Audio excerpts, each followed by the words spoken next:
Dini awali kulinya bismillahirrahmanirrahim ila hadratin nabi al-fatihah. A'udzu billahi minasy syaithanir rajim. Bismillahirrahmanirrahim. Alhamdulillahi rabbil alamin. Ar-Rahmanir Rahim. Maliki yaumiddin. Iyyaka na'budu wa iyyaka nasta'in. Ihdinas siratal mustaqim. Siratal ladzina an'amta 'alaihim ghairil maghdubi 'alaihim waladdallin. Amin. Bismillahirrahmanirrahim. Qalu ud'u lana rabbaka yubayyin lana ma hi. Qalu ud'u lana rabbaka yubayyin lana ma hi. Innal baqarata syabaha 'alaina. Innal baqarata syabaha 'alaina. Wa inna insya'allahu lamuhtadun. Wa inna insya'allahu lamuhtadun. Qala innahu yaqulu innaha baqaratun la dalulun tusirul arda wa la tasqil harth. Qala innahu yaqulu innaha baqaratun la dalulun tuthirul arda wa la tasqil harth. Wala tasqil hartha musallamatun la syiyata fiha. Musallamatun la syiyata fiha. Qalul ana ji'ta bil haqqi fadhabahuha wa ma kanu yaf'alun. Qalul ana ji'ta bil haqqi fadhabahuha wa ma kanu yaf'alun. Wa id qataltum nafsan fadara'tum fiha. Wa id qataltum nafsan fadara'tum fiha. Wallahu mukhrijum ma kuntum taktumun. Wallahu mukhrijum ma kuntum taktumun. Wa qulna idribuhu bi ba'diha. Faqulna idribuhu bi ba'diha. Kadzalika yuhyillahul mauta wa yuriikum ayatihi. Kadzalika yuhyillahul mauta wa yuriikum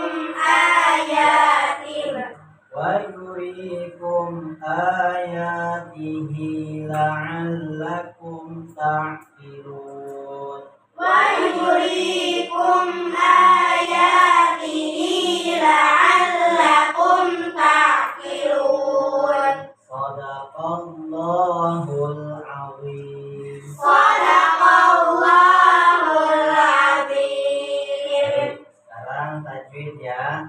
tahu sebutkan, yang tidak tahu nanti Bapak kasih tahu. Ya.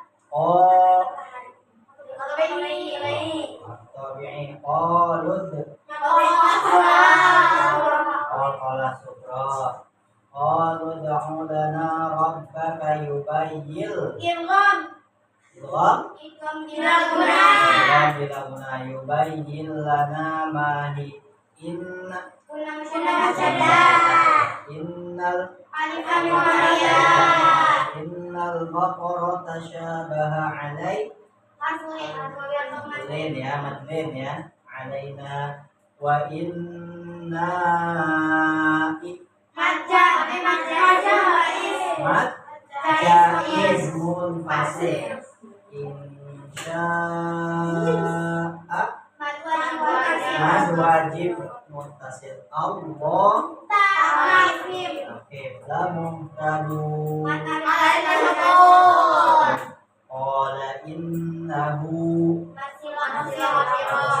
qasirat yaqulu innaha baqaratun la dalulu tusirul arda wa la tasqil ard musallamatun la syiyata fiha qalul ana ji'ta bil haqqi fadabahuha wa ma kanu yaf'alun wa id qataltum Ya Allah, jawabannya.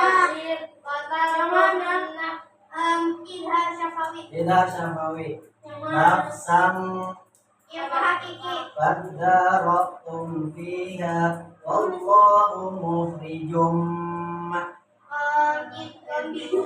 ma kuntum taktumun.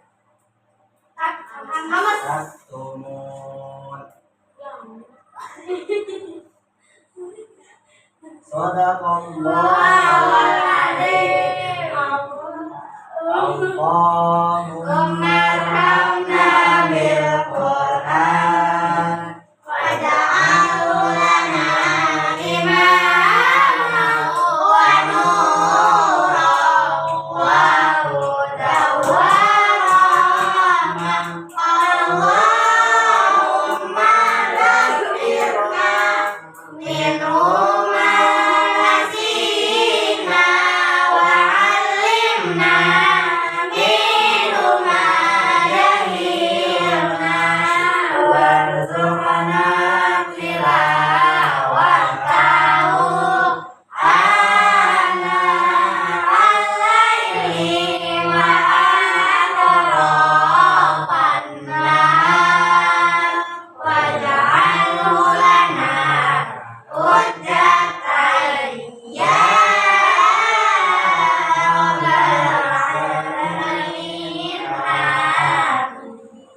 Baik, sekarang diskusi atau pertanyaan terkait puasa Ramadan, karena kita mau puasa Ramadan. Jadi kalian boleh bertanya tentang ibadah puasa. Bukan, maksudnya silahkan bertanya, nanti Bapak yang menjawab. Misalnya niatnya, yang membatalkannya, atau hal-hal lain yang ada dalam puasa Ramadan boleh ditanyakan. Ya, silakan.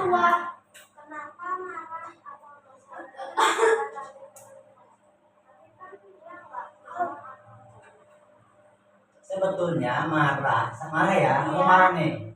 Itu sebetulnya tidak membatalkan puasa.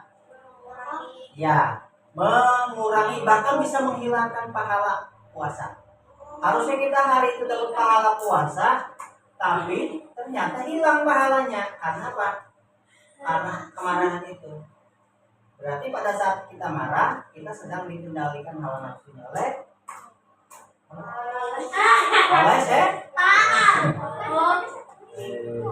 Iya, berarti sosok manusianya yang menjadi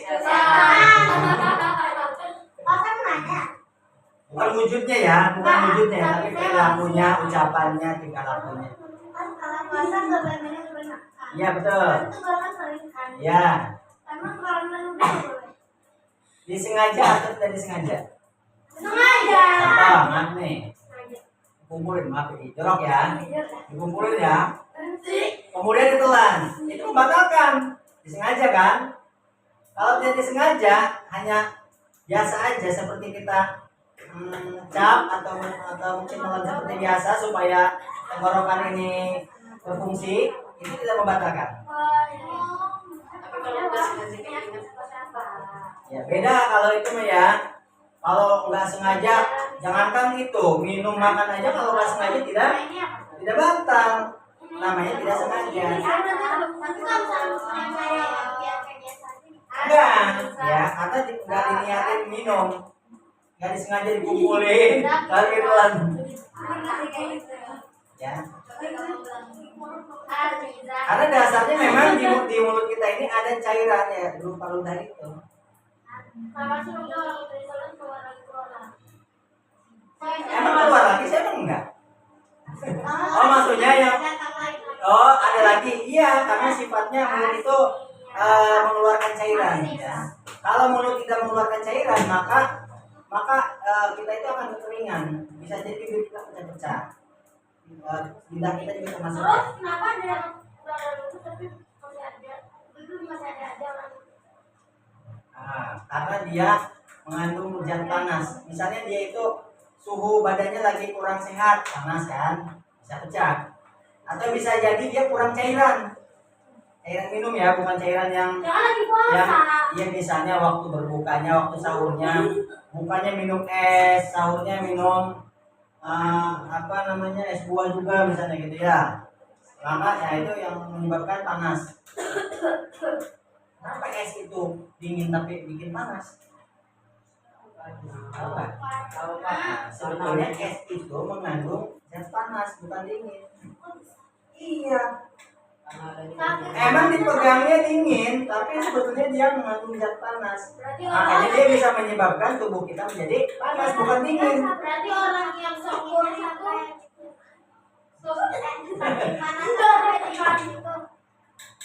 Bukan. Jadi dia memang dingin, tapi dia mengandung zat panas. Maksudnya suhunya itu bisa menyebabkan tubuh kita menjadi panas. Berarti di Antartika itu kan es. Ada nggak orang minum es kedinginan? Ada. Enggak. Dia sakit apa? Kedinginan. Kenapa habis minum es? Jarang. Mungkin ada tapi jarang. Ada juga habis minum es dia kepanasan atau dia meriang atau dia demam. Kenapa jadi bahasnya es? Enggak apa-apa, ini kan puasa. Ceritanya ngebahas mau puasa. Ini nggak puasa. Ya maksudnya ketika puasa nanti dikurangi minum esnya ketika berbukanya, ya berbukanya. Jangan langsung minum es juga sih. Ketika berbuka minumlah air mineral. Bukan air putih ya, beda air putih. Minumlah air, beda air putih air susu. Oh, yang ada tuh air bening. Bener nggak? Air putih itu air susu. Kalau air galon air mineral. Bukan karena bahasa Indonesianya dari awalnya sudah begitu, airnya ke bawah-bawah. Minumlah air putih. Diteliti kan sama ahli kedokteran sama ahli warna. Mana warna putihnya? Sedangkan air itu Ya baru digini juga. bening, air itu jernih. Tapi kemarin air aqua minum warna putih. Ya, sirup gitu. Ya. Kenapa? Boleh sambil santai, sambil berjalan. Karena lagi senang. Apa? Ya, karena Rasul ya. Jadi sesuatu yang pernah dilakukan oleh Rasul, ucapan, perilaku itu semua menjadi sunnah, termasuk ketika puasa, berbuka, makan kurma, itu juga sunnah Rasul. Semua, bukan hanya kurma aja, semua yang pernah Rasul makan, minum, pernah Rasul lakukan itu menjadi sunnah. Gitu. Maka yang tidak pernah dilakukan Rasul sepeda. Coba terangkan. Yang nggak pernah dilakukan Rasul maka menjadi Sunnah. Enggak.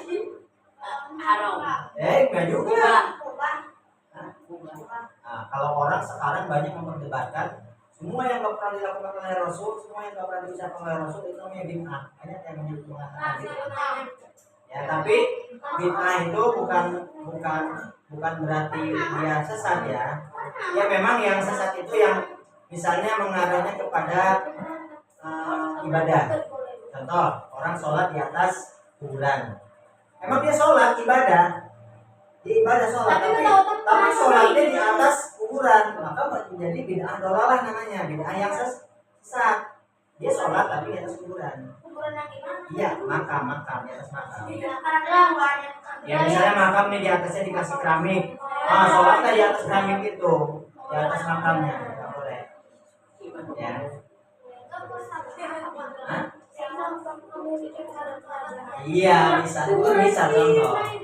Atau dalam berdoa, orang berdoa, banyak orang ziarah ya. Ketika Idul Fitri itu banyak orang ziarah kan.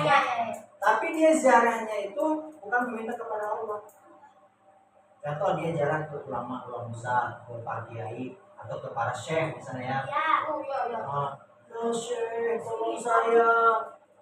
Misalnya, ya syekh tolong saya, ya syekh tolong bantu saya. Itu. Tapi kayaknya bukan mungkin dia minta. Iya bisa kan contoh orang ziarah tapi mintanya sama orang yang ada di dalam kuburan. Sesat itu.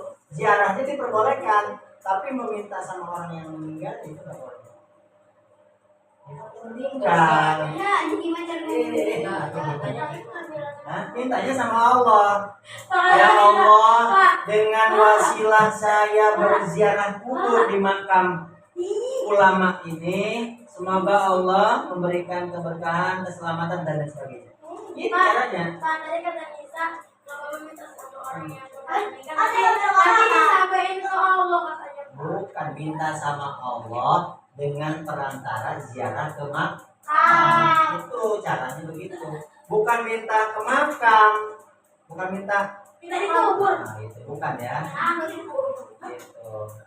Karena pada dasarnya orang yang sudah meninggal itu tidak akan pernah hidup lagi. siapa? Mati suri. Mati kuri. Itu mati suri ya. Mati suri itu bukan mati sebenarnya, dia mati ya seperti orang mati beneran tapi dia masih hidup. Iya. Nah, terus itu rohnya dibawa kemana tuh, Pak? Nah, rohnya sedang ditemani malaikat. Mau dong. Mau ditemani malaikat Israel? Itu ini ditemenin. Kan kata parah itu. Misalnya mati sore, tapi dikubur nih.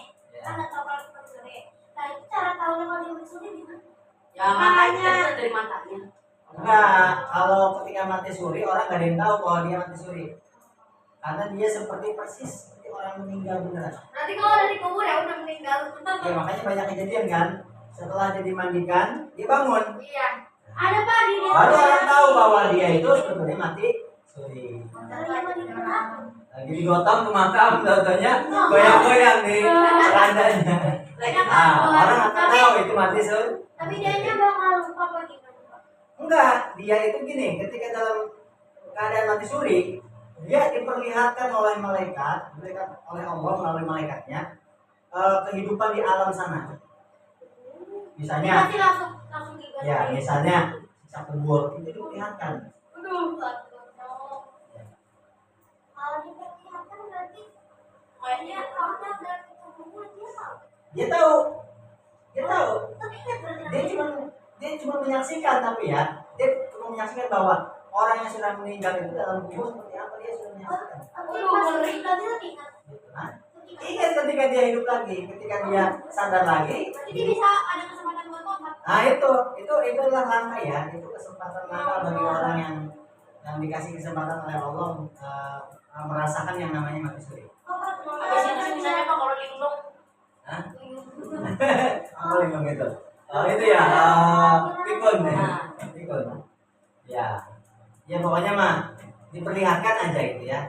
Entah dia nanti bisa menceritakan ke orang lain atau enggaknya tergantung tadi kondisi orangnya. Kalau orangnya sudah lansia ya, lanjut usia yang sudah tidak bisa berbicara, yang sudah tidak bisa mengingat apa-apa, dia nggak bisa menceritakan itu. Tapi dia tahu sendiri, hanya tahu sendiri bahwa sisa kubur seperti itu. di alam sana seperti itu, tapi dia tidak bisa menciptakan karena kondisi fisik dan usia. Ya, gitu. Tapi kalau dia masih muda kayak kamu meninggal di sini, dia bisa cerita ke teman-temannya, gitu. Ternyata di kuburan itu kayak gini ya, ceritain dia. Itu benar ya, karena dia diperlihatkan, bukan melihat sendiri ya, diperlihatkan oleh Allah. Tuh orang-orang yang meninggal tuh, yang nggak pernah sholat no, disiksa no. Oh yang pacaran mulu no, matanya dicongkel no. Yang suka maksiat no, yang tangannya iseng no, dipotong no, yang suka maling no. Lihat itu. Saya lihat itu mati suri, dia suri deh. Tapi itu kok ada tanggung Oh dikasih saung. Iya tanggung dikasih saung itu. Ya jadi ada beberapa makam, terutama makam ini ya orang-orang yang terkenal ya. Kalau misalnya para wali, para syekh, gitu ya, habaib atau ulama besar, itu biasanya dia dikasih saung ya, saung gitu. Itu sebetulnya hanya untuk sebagai iktiram aja, sebagai memuliakan saja, bukan. udah meninggal. Iya maksudnya sebagai tanda bahwa orang tersebut adalah ya seperti halnya orang yang ada di singgasana gitu. Tapi sebetulnya kalau makam di keramik, di tembok ya, dibangun itu nggak boleh sebetulnya. Kenapa Pak? Tapi Ya. ada. Karena gini, manusia ketika Allah ciptakan pertama kali Nabi Adam itu berasal langsung dari tanah. Saya itu makan. Maka ketika meninggal pun jasad kita akan dikembalikan kepada tanah tanpa ada campuran apapun, termasuk dibangun di semen, di tembok, di keramik dan sebagainya. Makanya kalau di daerah saya di Jerang tuh, di Jerang itu jarang makam yang di tembok atau di bata, jarang. Jadi di makam nih masukin ke kuburan, atasnya cuma bentuk tanah aja kan, tanah aja. Paling kalaupun ada tanda dikasih papan doang, papan yang ada nama beliaunya ya, almarhumnya itu. Tapi udah sekian lama kan papan itu akan rapuh. Ujungnya apa? Gak kelihatan, tinggal tanah doang. Makanya sekarang makam yang ada di Jerang itu udah bertumpuk-tumpuk orang. Misalnya ada orang yang meninggal ketika ketika tahun 2000 ya, 2000 misalnya. Sekarang 2006, udah 26 tahun. Itu udah hilang kan jasadnya. Maka ketika ada orang meninggal di tahun 2006, itu dimasukin lagi ke liang lahat yang sama. Itu Jerang banyak begitu. Enggak, kalau di Jerang itu misalnya buat sementara doang, bukan misalnya yang dalam bentuk kayak keramik enggak. Nggak boleh kalau di Jerang. Semuanya pakai papan. Jadi papan itu kalau udah di atas 10 tahun dia rapuh sendiri hilang. Nggak perlu. Cuman mungkin buat tanda aja, ciri aja bahwa ini posisi makam almarhum ini di sini. Sehingga nanti keluarganya, anaknya misalnya ya mau ziarah tahu itu makam bapaknya. Nanti salah ziarah lagi. Ya. Yang paling bawah kan pasti ada yang ziarah lagi kan? Ada ziarah. Terus yang di atas juga ziarah gimana? Gak apa-apa, boleh bergantian.